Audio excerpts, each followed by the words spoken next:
Hi అందరికీ, అందరూ ఎలా ఉన్నారు? నేనైతే చాలా బాగున్నాను. మన ఛానల్ని ఫస్ట్ టైం చూస్తున్నట్టయితే వెంటనే లైక్ చేయండి, షేర్ చేయండి, సబ్స్క్రైబ్ చేసుకోండి.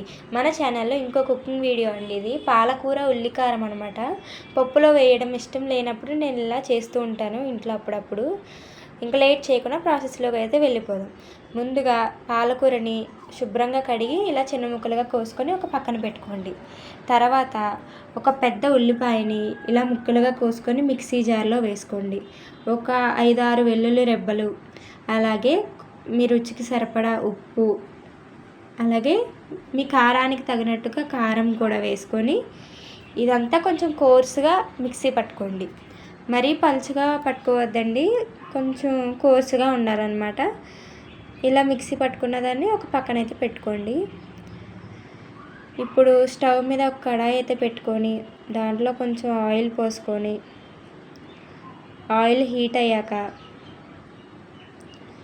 అందులో మీకు నచ్చితే ఆవాలు, జీలకర్ర, అలాగే ఒక 2 ఎండుమిరగాయలు, మనం మిక్సీ పట్టిన ఈ పేస్ట్ని కూడా ఇందులో వేసేయాలి. నూనె బాగా పైకి తేలే వరకు వేపుకోవాలండి. గుర్తుంచుకోండి, బాగా వేగాలన్నమాట నూనెలో ఈ పేస్ట్ అనేది, లేకపోతే పచ్చివాసన వచ్చేస్తుంది. మనం ఎంత బాగా వేపామన్న దాని మీద ఆధారపడి ఉంటుందన్నమాట టేస్ట్. బాగా వేపుకోవాలండి.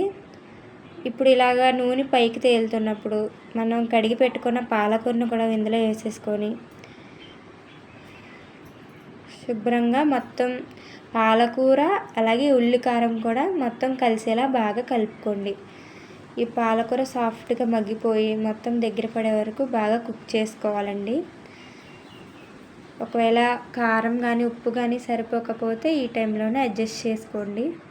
అంతేనండి, ఎంతో టేస్టీ ఉల్లికారం పాలకూర కర్రీ అయితే రెడీ అన్నమాట. చాలా బాగుంటుంది టేస్ట్. ఒకసారి ట్రై చేసి చూడండి, ఓకేనా? మన ఛానల్లో ఇంకా ఇలాంటి చాలా మంచి మంచి వీడియోస్ ఉన్నాయండి. మన ఛానల్లోకి వెళ్ళి ఒకవేళ నచ్చితే లైక్ చేసి, షేర్ చేసి, సబ్స్క్రైబ్ చేసుకోండి. Bye guys.